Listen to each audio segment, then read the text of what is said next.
ஒரு மனுஷனுக்கு அவனோட வாழ்க்கையில ரொம்பவே முக்கியமானது ஐம்புலன்கள் தான்.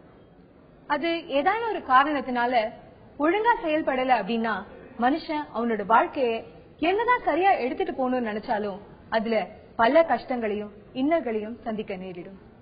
இது தானாவே நடந்தா அது வேற விஷயம். ஆனா நம்மளோட அஜாகிரதைனாலேயோ அறியாமைனாலேயோ இப்படிப்பட்ட விஷயங்கள் நடந்துடக் கூடாது அப்படின்னு உங்களுக்கு விழிப்புணர்ச்சி ஏற்படுத்தும் எங்களது முயற்சி தான் நாடி.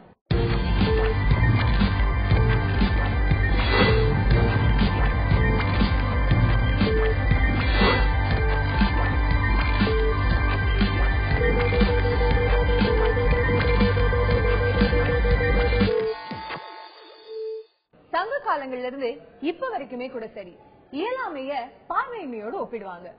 ஏன்னா மனிதன் எதை இழந்தாலும் சரி, பார்வை இழந்துட்டானா இல்ல பார்வையில சின்னதா ஏதாவது ஒரு குறைபாடு ஏற்பட்டாலுமே பல விஷயங்களை இழக்கக்கூடும். கிமு 800ஆம் நூற்றாண்டுல வாழ்ந்த கண் மருத்துவர் ஒருத்தர் சாஸ்டர் கான். அவருதான் நம்ம முதல்ல கண் அறுவை சிகிச்சை நிபுணர்னு அழைக்க ஆரம்பிச்சோம். ஏன்னா பல இடங்கள்ல 76 கண்ணுல ஏற்படக்கூடிய நோய்களை பத்தி இவர் குறிப்பிட்டு சொல்லியிருந்தாரு. அதுல ஒரு சிலது மட்டுமே இன்னைக்கு வரைக்கும் நம்மளால கண்டெடுக்க முடியுது. இப்ப நம்ம கண்ணு பாத்தீங்கன்னா ரொம்ப மிக முக்கியமான ஒரு உறுப்பு உடம்புல. சோ நம்ம கண்ணுல எப்படி பார்வை வருதுன்னு பாத்தீங்கன்னா, இந்த வெளியில இருந்து இந்த ஒளி கதிர்கள் வருது இல்லைங்களா, அந்த லைட் ரேஸ் வரும். அது நம்ம கண்ணுக்குள்ள ஒரு லென்ஸ்னு ஒண்ணு இருக்கும். அந்த லென்ஸ் அந்த ஒளி கதிர்களை போக்கஸ் பண்ணி கண்ணுக்குள்ள ஒரு பிலிம் மாதிரி இருக்கும், ரெட்டினா அப்படின்னு பேரு. அந்த பிலிம்ல போக்கஸ் பண்ணி இமேஜ் தரும். சோ இப்படிதான் நம்ம பார்த்து அந்த இமேஜ் நம்ம மூளைக்கு ஆப்டிக் நர்வ் அப்படின்னு ஒரு நரம்பு வழியா மூளைக்கு கொண்டு போவோம். சோ இப்படிதான் நம்ம பாக்குறதுக்கு நம்ம கண் உதவி பண்ணும். சோ இந்த பாக்குற பாதையில எங்க ப்ராப்ளம் வந்தாலும் நம்ம விஷன் பாதிக்கலாம். சிலது நேச்சுரலா வர வியாதிகள், சிலது ஆர்டிபிஷியலா நம்ம ஏதாவது ப்ராப்ளம் கிரியேட் பண்ணா அந்த மாதிரி வர வியாதிகள். நேச்சுரலா வரதுன்னா நம்ம அதை ப்ரிவென்ட் பண்றது கொஞ்சம் கஷ்டம். அது என்னென்னு பாத்தீங்கன்னா, அது ஏஜ் வைஸ். வயசானவங்களுக்கு கண் புரை நோயின்னு, கண்ணில் இருக்கிற லென்ஸ் கொஞ்சம் கிளாரிட்டி கம்மியாகும். அது கண் புரை நோயின்னு சொல்றது. அதனால கண்ணில் பார்வை கொஞ்சம் மங்கி நைட் பிளைண்ட்னஸ், சாயந்தரமான கண் பார்வை தெரியாம போறது, அந்த மாதிரி அது சத்து குறைவினால வருது. அதுக்கப்புறம் இந்த கம்ப்யூட்டர்ஸ் ப்ரொஃபஷனல்ஸ் பாத்தீங்கன்னா ஒரு நாளைக்கு 8 மணில இருந்து 12 மணி நேரம் வரைக்கும் வேலை பண்ணுவாங்க கம்ப்யூட்டர்ல. அதனால உண்டான பாதிப்பெல்லாம் வரும். அது கம்ப்யூட்டர் விஷன் சிண்ட்ரோம்னு சொல்லுவோம். அதனால கண்ணீரெல்லாம் கொஞ்சம் வத்தி போய் ட்ரை ஐஸ் அப்படின்னு சில வியாதிகள்லாம் வரும். அது ஒண்ணு. அதுக்கப்புறமா நம்ம வேற ஏதாவது பழக்கங்கள், ஆல்கஹால், ஸ்மோக்கிங் அந்த மாதிரி எல்லாம் இருந்ததுன்னா கண்ணோட நரம்பு ஆப்டிக் நர்வ் இருக்கு, அதை பாதிக்கும். இள வயதினர்கள் மட்டும் இல்லாம எந்த வயதினர்கள் ஆனாலுமே சரி, கண்ணுல ஏதான பாதிப்புகள் ஏற்பட அதிக வாய்ப்புகள் இருக்கு. அவங்களோட வயசுக்கு ஏத்த மாதிரியும் அவங்களோட உடல் ஆரோக்கியத்துக்கு ஏத்த மாதிரியும் பல்வேறு விதமான நோய்களும் சரி பாதிப்புகளும் சரி கண்ணுல ஏற்படலாம்.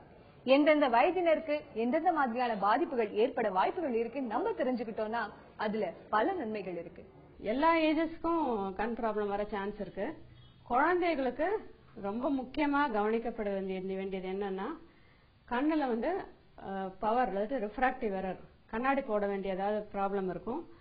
அந்த மாதிரி அவங்க இருக்கும்போது அந்த குழந்தைகள்னால கம்ப்ளைண்ட் பண்ண முடியாது, எனக்கு சரியா தெரியல, அந்த மாதிரி எதுவும் கம்ப்ளைண்ட் பண்ண மாட்டாங்க. இது ஏன் இப்படி கவனிக்காம விட்டீங்கன்னா என்ன ஆகும்னா, அந்த கண் பார்வை சப்போஸ் 2 கண்லயும் ப்ராப்ளம் இருக்கு, அப்படி இல்லைன்னா ஒரு கண் நல்லா இருக்கு இன்னொரு கண்ணுல ப்ராப்ளம் இருக்குன்னா, அந்த ப்ராப்ளம் இருக்கிற கண்ணுல உங்களுக்கு இமேஜ் கொஞ்சம் மங்கலா ஃபார்ம் ஆகும். அது அப்படியே நம்ம கவனிக்காம விட்டோம்னா மூளையில அது சரியா வளர்ச்சி இருக்காது.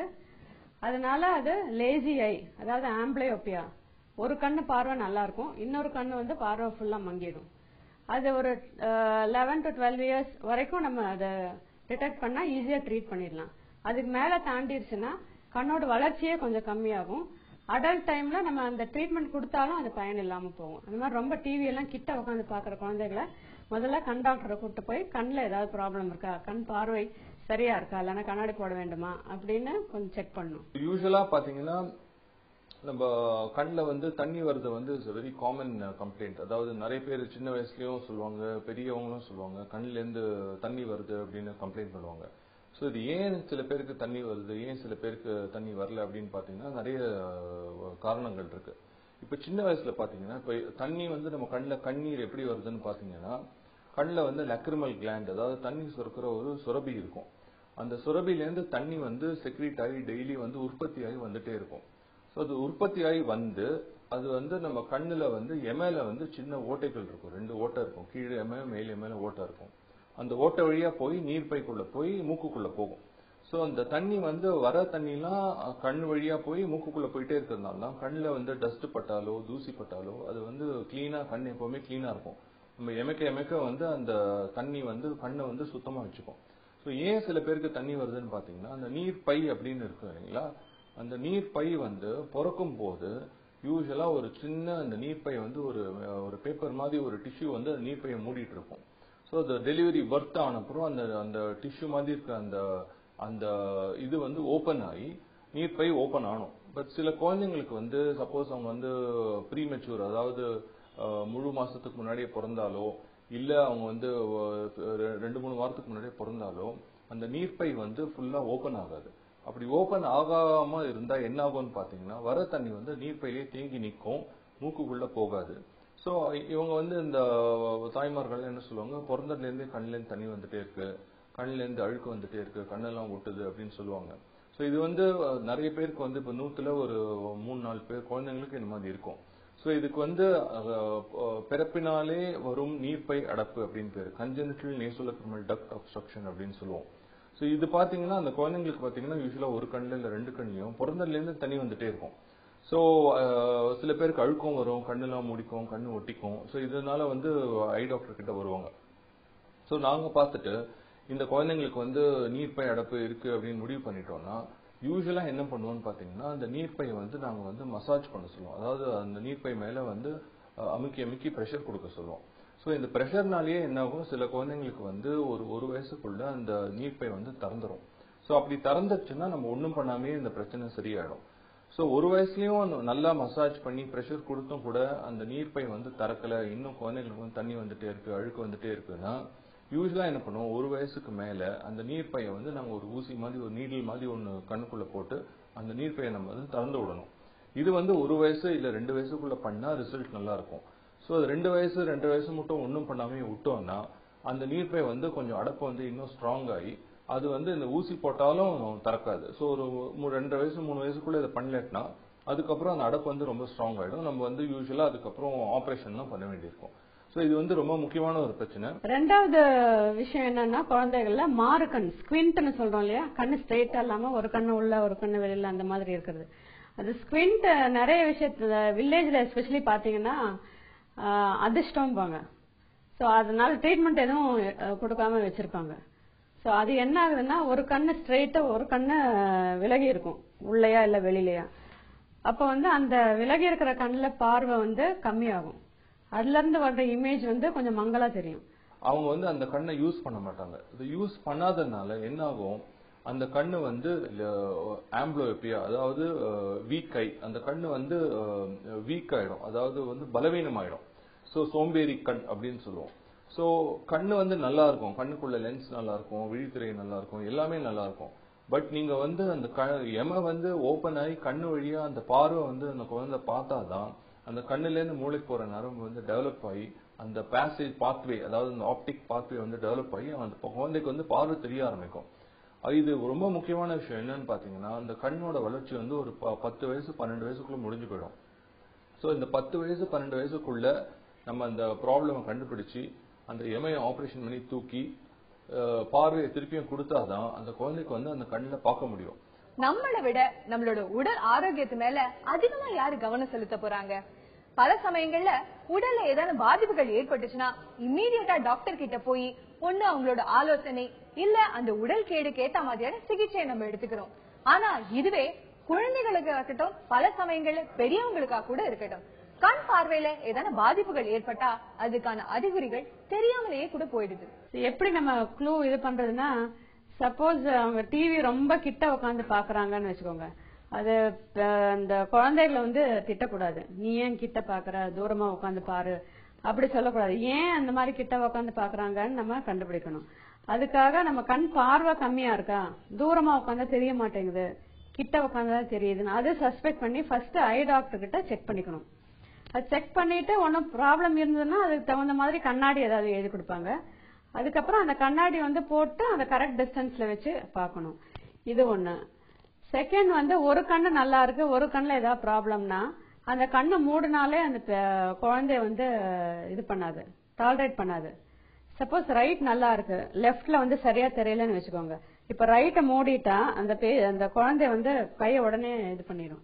ஏன்னா லெப்ட்ல சரியா பார்வை இருக்காது.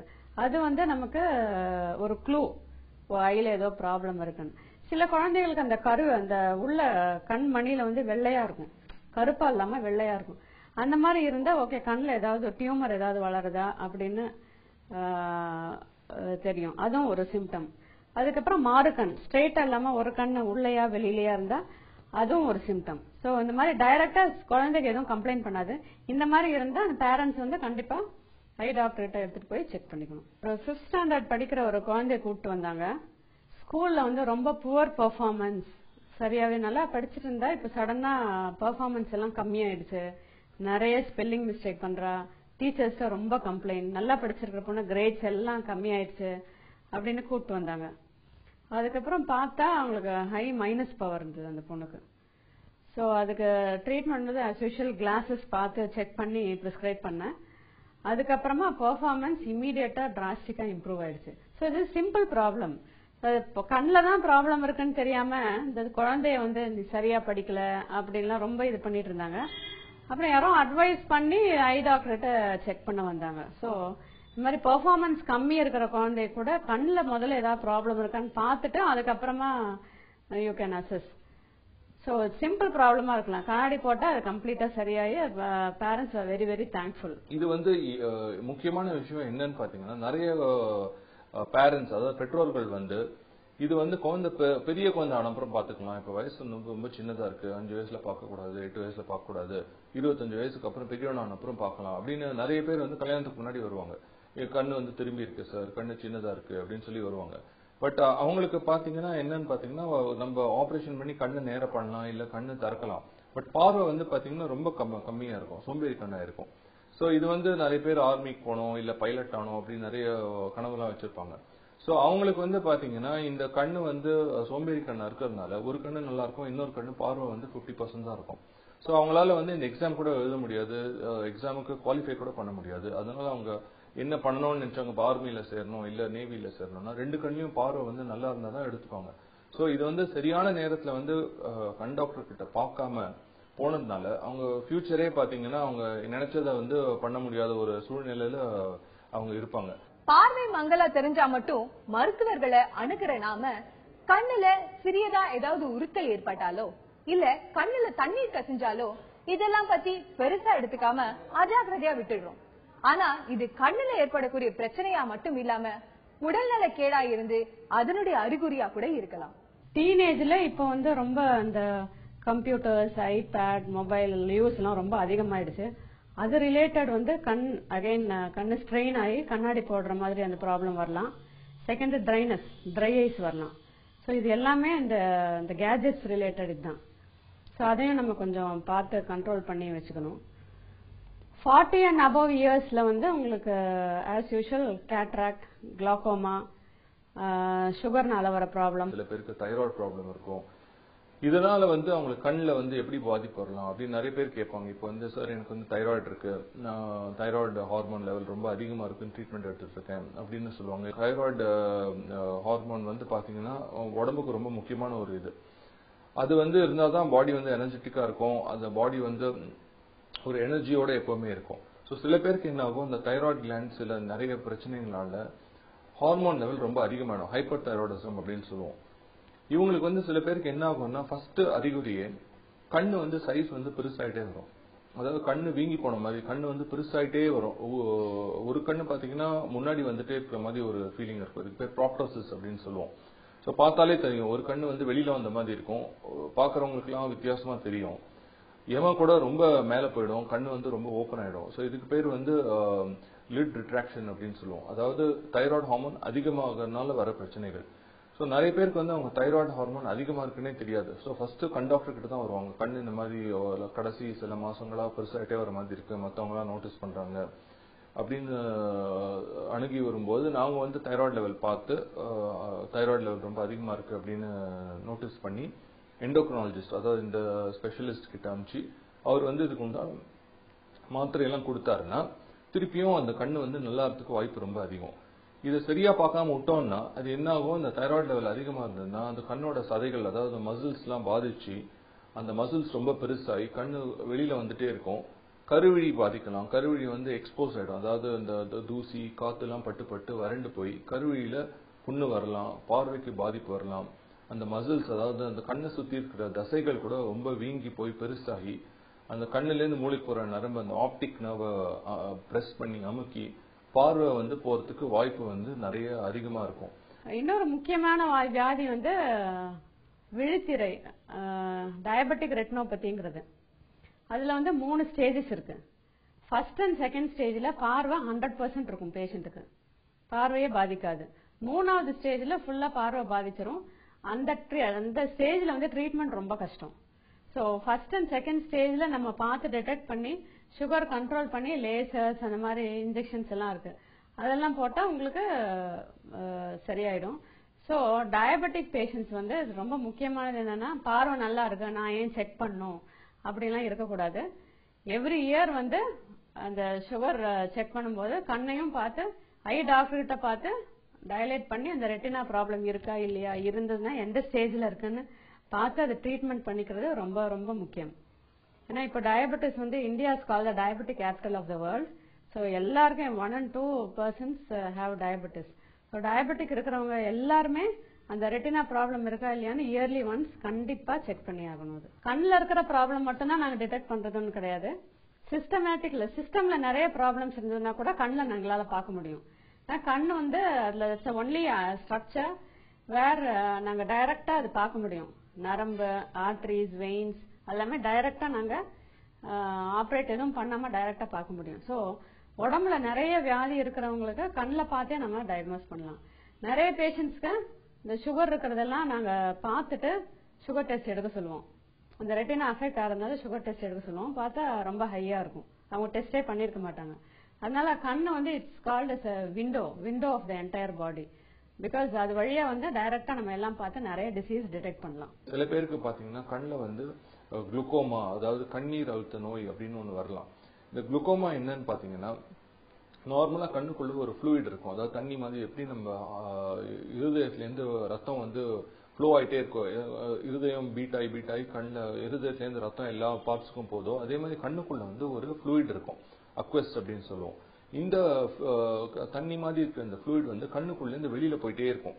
ஸோ அந்த வெளியில போயிட்டே இருக்கும்போது அந்த பாதையில ஏதாவது அடப்பு வந்தது, அந்த பாதை வந்து சின்னதாயிடுச்சு, இல்ல அந்த பாதைக்கு போற அந்த என்ட்ரி வந்து ரொம்ப சின்னதா இருக்கு அப்படின்னு இருந்ததுன்னா, இந்த கண்ணுல இருந்து இந்த தண்ணி வந்து வெளியில ஃப்ரீயா போக முடியாம கண்ணுக்குள்ள அந்த பிரஷர் வந்து அதிகமாயிட்டே போகும். ஸோ இந்த பிரஷர் அதிகமாயிடுச்சுன்னா அதுக்கு பேர் குளுக்கோமா அப்படின்னு கண்ணீர் அழுத்த நோயின்னு சொல்லுவோம். இது வந்து ரொம்ப முக்கியமான ஒரு வியாதி இது. ஏன்னா இது வந்து கண்ணில் வந்து யூஸ்வலா அந்த பாதிக்கப்பட்ட நபருக்கு வந்து ஒன்றும் பிரச்சனையே இருக்காது. கண் பார்வை முதல்ல நல்லா தான் தெரியும், கண்ணில் வந்து பெருசா ஒன்றும் சிம்டம்ஸ் இருக்காது. பட் இதுல ரொம்ப முக்கியமான ஒரு பாயிண்ட் என்னன்னு பாத்தீங்கன்னா, இது வந்து ஃபேமிலியில யாருக்காவது இருக்கு, அதாவது உங்க குடும்பத்துல யாருக்காவது கண்ணில் வந்து பிரஷர் வந்து ட்ரீட்மெண்ட் எடுத்துருக்காங்க, கண்ணீர் அழுத்த நோய் இருக்கு, உங்க அம்மாக்கோ அப்பாக்கோ இல்ல கூட பிறந்தவங்களுக்கோ யாருக்கோ உங்க ஃபேமிலியில வந்து கண்ணீர் அழுத்த நோய்க்கு ட்ரீட்மெண்ட் எடுக்கிறாங்கன்னா, இது வந்து குடும்பத்துல வந்து வரதுக்கு வாய்ப்பு ரொம்ப அதிகம். ஸோ உங்க அப்பா அம்மாக்கு இல்ல உங்க குடும்பத்துல உங்க பிரதர்ஸ்க்கு இல்ல உங்க அண்ணன் தம்பி யாருக்காவது இந்த கண்ணில் பிரஷர் இருக்குன்னு கண்டுபிடிச்சு ட்ரீட்மெண்ட் எடுக்கிறாங்களா, நீங்களும் வந்து கண் டாக்டரை போய் பார்த்து உங்க கண்ணில் பிரஷர் எவ்வளவு இருக்கு, நார்மலா இருக்கா, சரியா இருக்கான்னு பாத்துக்கிறது ரொம்ப முக்கியம்.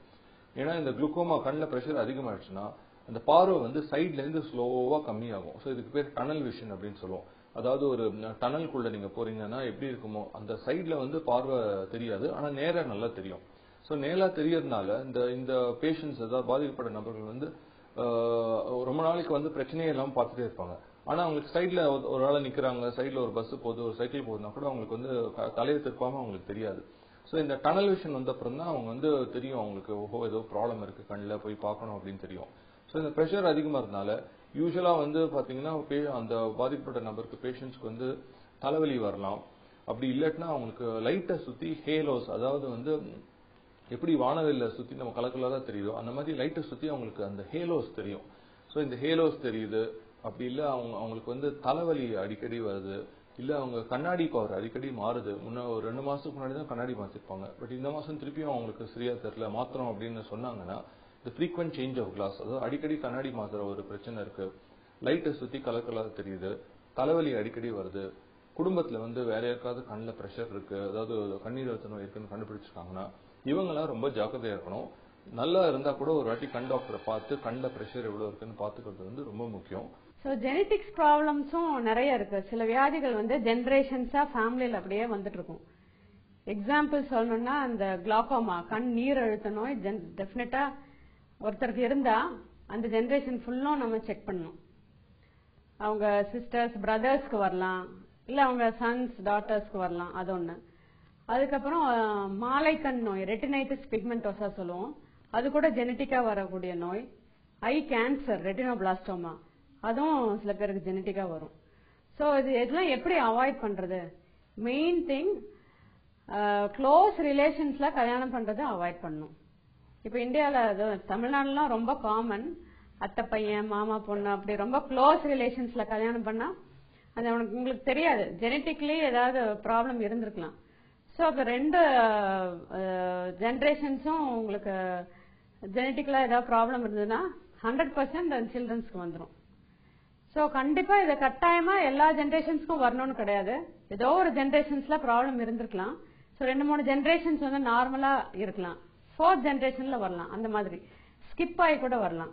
ஸோ அதனால மோஸ்ட்லி என்ன ப்ராப்ளம் இருக்கோ இல்லையோ நம்ம க்ளோஸ் ரிலேஷன்ஸ்ல கல்யாணம் பண்றது அவாய்ட் பண்ணது. Consanguineous marriage should be totally avoided. இது வந்து ப்ரிவென்ஷன் இது. ஸோ இப்போ நிறைய ஜெனட்டிக் டிசீசஸ் வந்து இன்ட்ரா யூட்ரைன் இதுல பிரெக்னன்ட் ஆகும்போதே சில இதெல்லாம் டிடெக்ட் பண்ணிடுவாங்க. ஸோ அந்த மாதிரி இருக்கும்போது அந்த குழந்தைய கண்டினியூ பண்ணாம இருக்கிறது நல்லது. நிறைய ரொம்ப ப்ராப்ளம் இருந்ததுன்னா அந்த ஏர்லி பிரெக்னன்சிலேயே நிறைய டிடெக்ட் பண்ணிடுவாங்க, அந்த ஃப்ளூயிட் எடுத்து டெஸ்ட் பண்ணி டிடெக்ட் பண்றாங்க. ஸோ அந்த ரொம்ப ப்ராப்ளம் இருக்கிறது வந்து நம்ம டாக்டர்ஸ் அட்வைஸ் படி அதை கண்டினியூ பண்ணாம இருக்கிறது நல்லது. நம்ம செய்யக்கூடிய பல செயல்கள்ல நம்மளோட அஜாகிரதையும் நம்மளோட கவனக்குறைவும் நம்ம எதிர்பாராத பல துன்பங்களை நம்மிடம் கொண்டு வந்து சேர்க்கலாம்.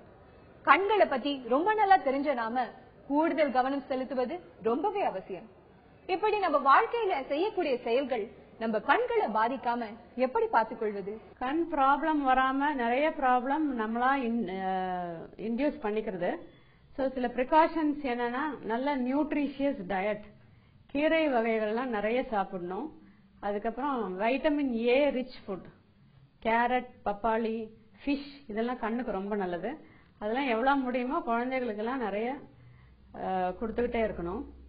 டிவி ரொம்ப நேரம் பாக்குறது, கம்ப்யூட்டர்ல கேம்ஸ் விளையாடிட்டு இருக்கிறது, மொபைல் போன்ல கேம்ஸ் வர்றது, ஐபேட், இது மாதிரி எல்லா கேஜெட்ஸையும் முடிஞ்ச அளவுக்கு அவாய்ட் பண்ணும்.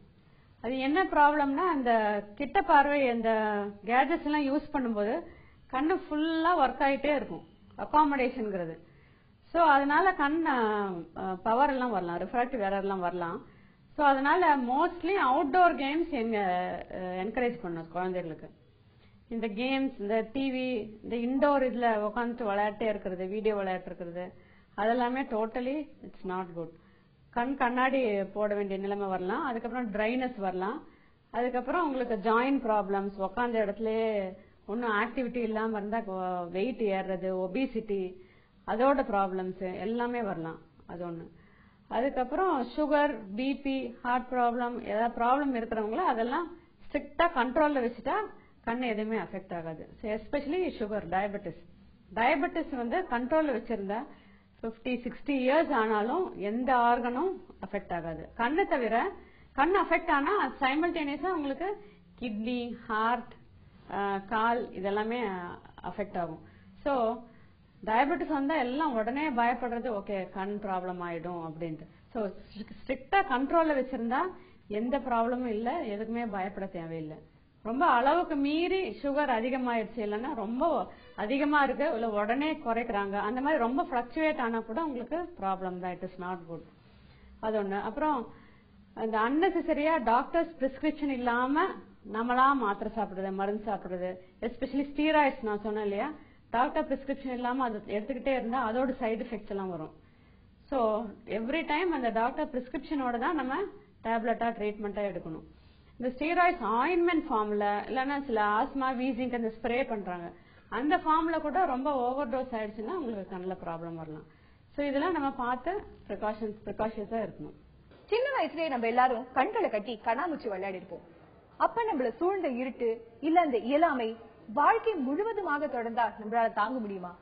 இதனால சின்ன வயசுலயே கண்கள்ல ஏதான பாதிப்புகள் ஏற்பட்டா இம்மீடியட்டா அதுக்கு சிகிச்சை எடுத்துக்கொள்வது புத்திசாலித்தனம். அது மட்டும் இல்லாம பொது நலன் கருதி இன்னும் ஒருத்தருக்கு நம்மளுடைய கண் தானம் செய்து அவங்களோட வாழ்க்கையில விளக்கேற்றி வைப்பதற்கு ஈடு எதுவுமே இருக்க முடியாது. வருமுன் காப்போம் நாடி.